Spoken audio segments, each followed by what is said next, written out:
I've gone ahead and created Vinny. What we'll do in this movie is take a look at how he is built based upon the sketch. We've covered that a little bit in the character development, and some of the tricks that have been pulled to go ahead and create what we've got as an animatable character in a 3/4 position.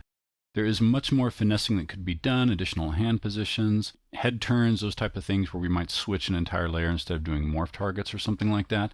But let's take a look at it. Number one, how did I draw Vinny to match the sketch? Well, what I like to do is to come over here to the Layers palette. With that imported art, let me turn that on.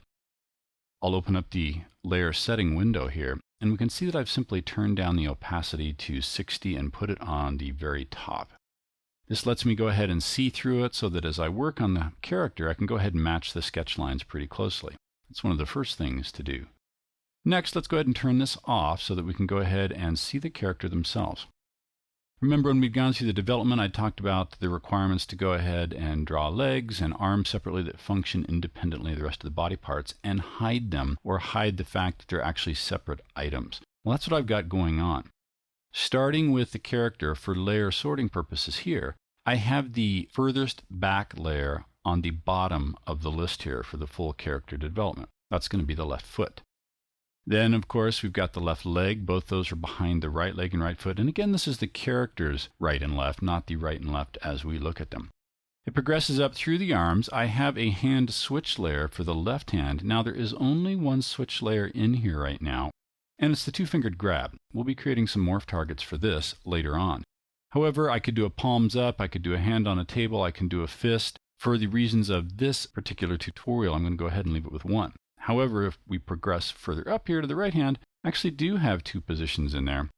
I've got with this layer selected right here, let me come over to my tools, choose the switch layer tool, and we can see we've got the hand at rest position right here, which we probably won't use, but I also have the hand holding the head or hand resting head. How did I draw this and know that it's going to fit correctly when I actually rig this character and bring it up to the character's head? That's a pretty easy little trick. The way you do that is simply draw it up by the character's head where you want it to be, and then we go ahead and bring the shapes down here with the Move Shape or the Translate Shape tool, rotate them back into the character like this. So I can go ahead and switch back to the hand at rest, but that's how you can make sure that hands for different positions based on a switch layer, especially if they're integrating with other parts of the body, head, chest, something like that, are proportional and that they match and will work well when they're in position. Let's close this up and look at some other little tricks that are going on here. This right leg ends right here where the legs join.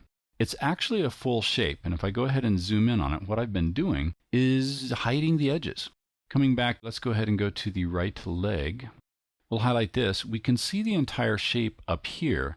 Actually, let the lines continue back here. So when we have this leg moving, we'll go ahead and have a line where we expect to see it up here. I might need to round this out. But the character for this animation is going to be sitting at a table, not a big deal.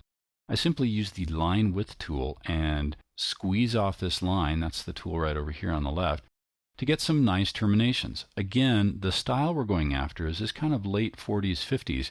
We're doing it a little bit like style on steroids because we're going to add some animated layer effects later on, which will help blend this character in all its 2D glory into the scene, which is a little more sophisticated. Let's look at some other items that we have going on right here. The hat is actually a little more complex than it might look. We have an element that needs to come in front of the character, and we have an element that needs to go behind the character. So what I've done is created a front and back to the hat. We have the fedora back, which is a simple shape, really easily drawn. It's just an ellipse with the Create Shape tool that I've drawn behind the head. Where the magic comes in is that when we come to the fedora top, I actually have masked layers with some masking going on right here to go ahead and make sure that I can take this crown ornament here, this band, and make sure that it terminates perfectly with the crown up here at the top. The only way to do that is with masking, and then I've done a little special masking where I have the brim as the base mask. Then I've added the crown to it using the masking tool. So if we open this up, we go to masking, we can see that this is a case, a perfect case, where we clear the mask and then add an additional layer to it so that we can get a complex mask to work with. I've done that too on the mouth and jaw down here so that we get a nice little type of jutting, protruding lip here. But as the character's heads turn or something like that, then we're going to have this gray kind of 5 o'clock shadow match the background of the head. If I expand this, we'll see that it's actually comprised of quite a few separate layers right here, so that I can get overlapping going on and everything that we need to do to make sure that the character works successfully. The eyes have also been added to the mask, so that if the eyes happen to go out of range of the head, they'll still show up, but they're part of the entire group, which has masking effects applied to it. Why did I do that?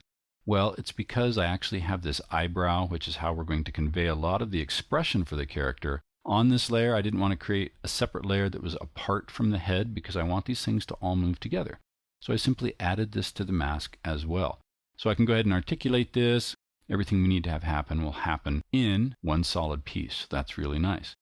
We're seeing some little interesting artifacting right here, and that is just one of the little oddities of Anime Studio Pro right now. For the actual shirt layer, I've got that on the body layer, and as we highlight that, we'll see it become crisp here. This one particular layer has quite a few shapes in it. I've got the jacket, the individual lines that were here and then filled with the paint bucket tool with some styles we'll take a look at in another movie.